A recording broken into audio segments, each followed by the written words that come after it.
জায়গায় দেখা যায় সেই পদ্ধতি। এই যে বোতলের ফাঁদ, ঠিক আছে। এবার কতটা মাছ পেয়েছি সেটা দেখাচ্ছি।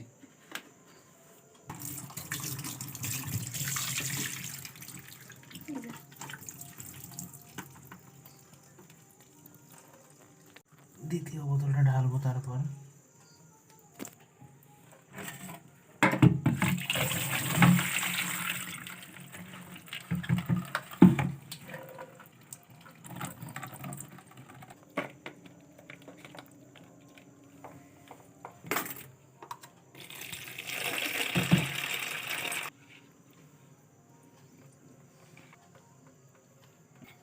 ছোটো মাছ ছিল। এই হচ্ছে আজকে মাছ, দুটো বোতল থেকে জাস্ট পাওয়া।